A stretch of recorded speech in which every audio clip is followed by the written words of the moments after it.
प्यारे बच्चों, आज हम कक्षा 9वीं क्षितिज के अंतर्गत वाक का अध्ययन करेंगे, जिनके रचयिता कवित्री है ललकदत्त। ललकदत्त के द्वारा लिखे गए इस 3 नंबर का जो पंक्ति है उसे हम अध्ययन करेंगे, जिसमें वह कवित्री कहती है कि आई सीधी राह से गई न सीधी राह, आई सीधी राह से गई न सीधी राह, सुसुम सेतु पर खड़ी थी बीत गई दिन आह, जेब टटोली कौड़ी न पाई, मांझी को क्या दूं उतराई।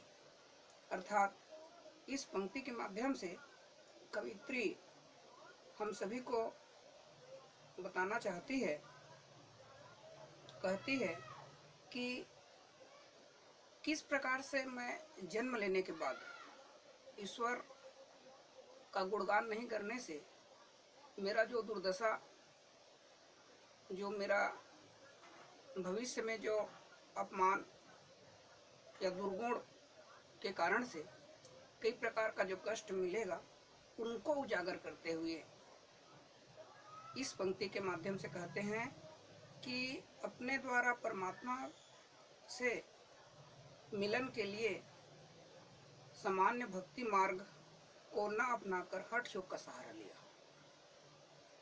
सुसुम सेतु पर खड़ी थी बीत गया दिन आह, अर्थात उसने भक्ति रूपी सीढ़ी को ना चढ़कर कुंडली योग को जागृत करने पर परमात्मा और अपने बीच सीधे तौर पर सेतु बनाना चाहती थी। ध्यान से सुनेंगे, क्योंकि भक्ति योग के माध्यम से परमात्मा को पाना, ईश्वर की प्राप्ति करना सहज और सब सरल है, लेकिन कवित्री के माध्यम से हम सभी को समझाते हैं कि किस प्रकार से हम सभी कुंडलिनी योग, हठ योग इत्यादि में फंस करके हम अपने जो ईश्वर को प्राप्त करना चाहिए जिस रास्ता से, उनसे भटक जाते हैं। और इसी प्रकार कवित्री कहते हैं कि जेब टटोली कौड़ी न पाई, हम सेतु बनाना चाहते हैं परमात्मा और कुंडली योग को जागृत करके, परंतु वह अपने इस प्रयास से लगातार असफल होती है और साथ में आयु भी बढ़ती जाती है। जब उसे अपनी गलती का एहसास हुआ तब तक बहुत देर हो चुकी थी और उसकी जीवन की संध्या नज़दीक आ गई, मतलब मृत्यु का नज़दीक हो गया था, अर्थात उसकी मृत्यु करीब थी। जब उसने अपनी ज़िंदगी का लेखा जोखा की तो पाया कि वह बहुत दरिद्र है, बहुत गरीब है और उसने अपने जीवन में कुछ सफलता नहीं पाया या कोई पुण्य कर्म नहीं किया और अब उसके पास कुछ करने का समय भी नहीं है। अब तो उसे परमात्मा से मिलन हेतु भक्ति भव सागर के पार ही जाना होगा। कहने का मतलब ये है कि उनका पूरा जीवन चला गया, लेकिन ईश्वर की भक्ति ना करने के कारण वह दरिद्र का दरिद्र ही रहा, गरीब का गरीब ही रहा। उसीलिए कहते हैं कि अब मृत्यु नज़दीक है, अब हमको अंत समय में कम से कम भक्ति के माध्यम से भवसागर को पार करना होगा। पार जाने के लिए परमात्मा उससे उतराई के रूप में उसके पुण्य कर्म मांगेंगे। जिंदगी में कोई ना कोई पुण्य कर्म कमाया और ना ही उदारता दिखाई। कहने का मतलब यह है कि जो व्यक्ति इस संसार में जन्म लेने के बाद कई प्रकार के कर्म करते हैं, लेकिन पुण्य कर्म नहीं होने के कारण उनकी जब मृत्यु होती है तो वह भवसागर से पार होने के बाद जब परमात्मा के समीप जाते हैं तो उतराई के रूप में भवसागर से, समुद्र रूपी इस संसार सागर से पार होने के बाद जब पहुँचते हैं तो ईश्वर उतराई के रूप में उनके पुण्य कर्मों के फल को मांगते हैं। तो ऐसे लोग जो दरिद्र होते हैं, जो गरीब होते हैं, वो पछताते हैं, वो सोच में पड़ जाते हैं और उस समय वह ईश्वर को क्या मुंह दिखाएगी और उन्हें क्या देगी, क्योंकि उसने तो अपनी पूरी जिंदगी ही हठ योग में बिता दिया है, कुंडलिनी जागृत करने में ही बिता दिया है। उसने अपनी जिंदगी में ना कोई पुण्य कमाया है और ना ही कोई उदारता दिखाई है, जिनसे उनका जीवन पूरा व्यर्थ हो गया है। अतः इस पंक्ति के माध्यम से कवित्री कहती है कि जेब टटोली कौड़ी न पाई और मांझी को क्या दूध उतराई। हे ईश्वर, हे परमात्मा, मैं अपने जब जेब को देखा कि मेरे पुण्य कर्म का फल उसमें होगा, तब मुझे ज्ञान होता है कि मेरे जेब में एक कौड़ी भी नहीं है, जो मेरे लिए बहुत दुखदायी है। अतः माझी रूपी ईश्वर को, जो नाव चलाने वाले हैं, उनको मैं क्या दूं। कवित्री अपने इस अवस्था पर पूर्ण पछतावा का अनुभव करते हैं, पर इससे अब कोई मोल नहीं, क्योंकि जो समय एक बार चला जाता है वापस नहीं आता। अब पछतावा के अलावा वह कुछ नहीं कर सकती, वह कुछ नहीं पा सकती। इस प्रकार से कवित्री ललाधत के द्वारा इस पंक्ति में लिखे गए हैं। जिस प्रकार से कहते हैं कि अब चिड़ियन चुग गई खेत, अब पछताते होत क्या जब चिड़ियन चुग गई खेत। मतलब समय बीत जाने से कार्य करने पर कोई भी लाभ नहीं होता। ठीक उसी प्रकार से हमारा भी जीवन है। यदि हमको बचपन में, जवानी में अच्छा कार्य करने का मन नहीं होगा और बुढ़ापा में यदि हम चाहेंगे कि ईश्वर की भक्ति करें, तो यह संभव नहीं है। उनके लिए साधन रूपी जो शरीर मिला है, उनका स्वस्थ होना भी बहुत आवश्यक है। और इस प्रकार से हम अपने यदि भवसागर से पार होना चाहते हैं, तो निश्चित ही हमको कवित्री के बताए हुए मार्ग पर चलना चाहिए। उनके बताए हुए जो बात है उनको स्मरण करते हुए परमात्मा रूपी जो माझी है उनको उतराई देने के लिए हमारे पास जेब में पुण्य कर्म का जो फल है वो हमें पहले से इकट्ठा करके रखनी चाहिए। तो प्यारे बच्चों, चौथा नंबर का जो पंक्ति है उसे आप देखिए, जिसमें कवित्री क्या कहेगी कि थल थल में बसता है शिव ही, भेद ना कर क्या हिंदू क्या मुसलमान। थल थल में बसता है शिव ही, भेद ना कर क्या हिंदू है और क्या मुसलमान है। ज्ञानी है तो स्वयं को जान, यही है साहिब से पहचान।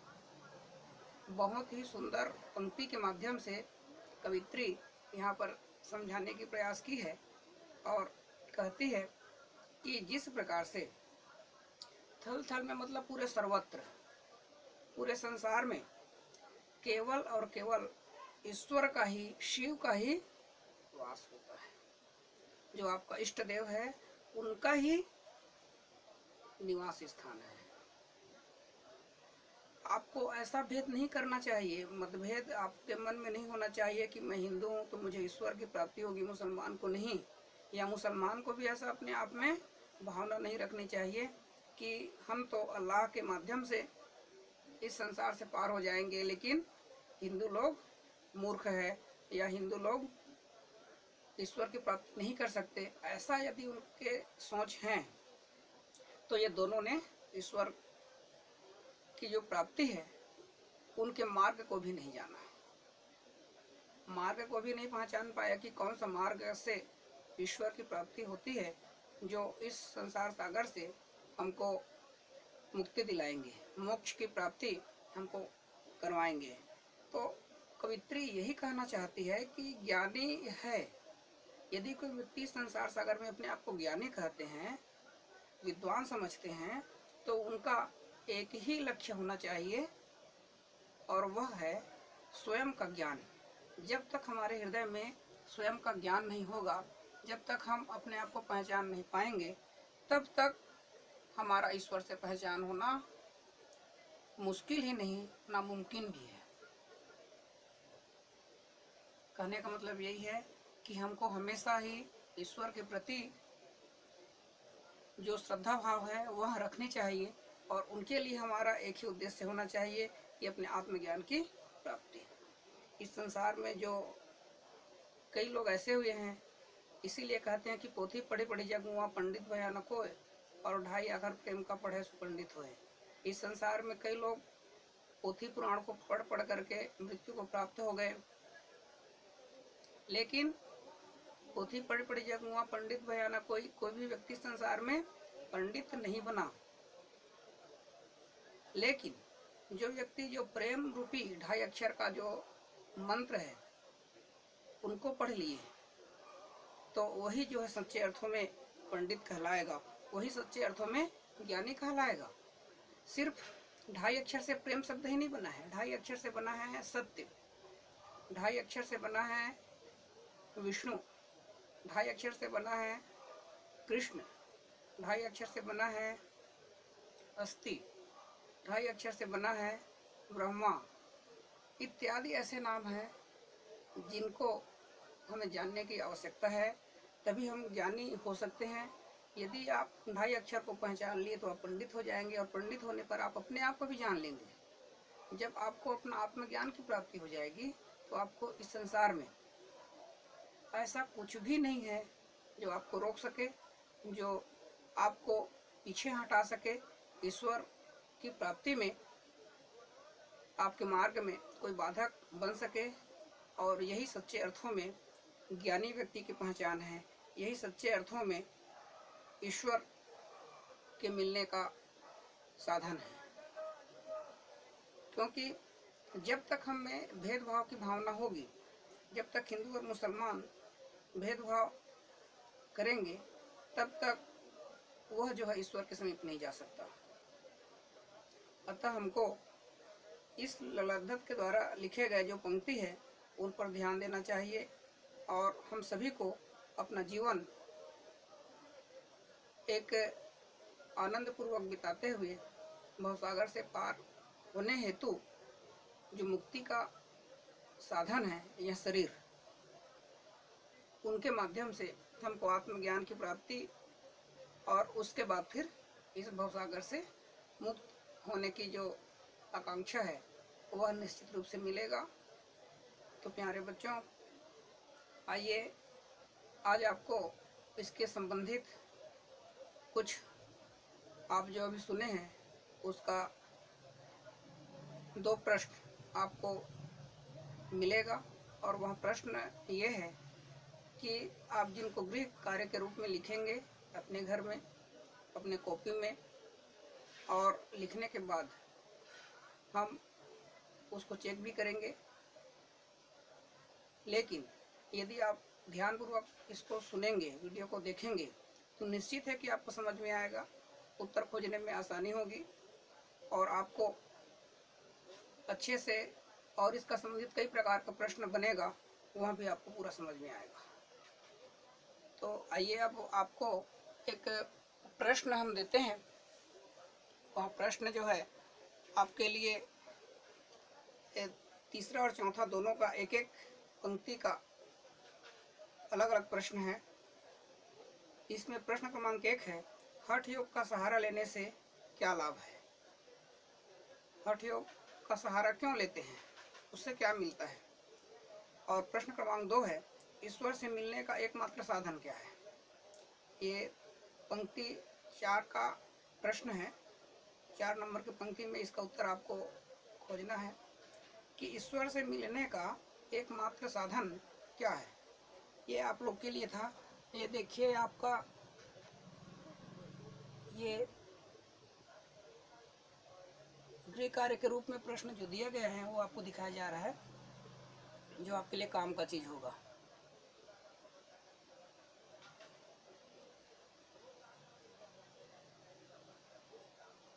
ठीक है, तो आज के लिए बस इतना ही, और आगे हम आपको अन्य पाठ और पढ़ाएंगे। इसके आगे वाला पाठ, यहाँ जो वाक है, आज यहीं पर पूर्ण होता है। आप सभी को बहुत बहुत धन्यवाद।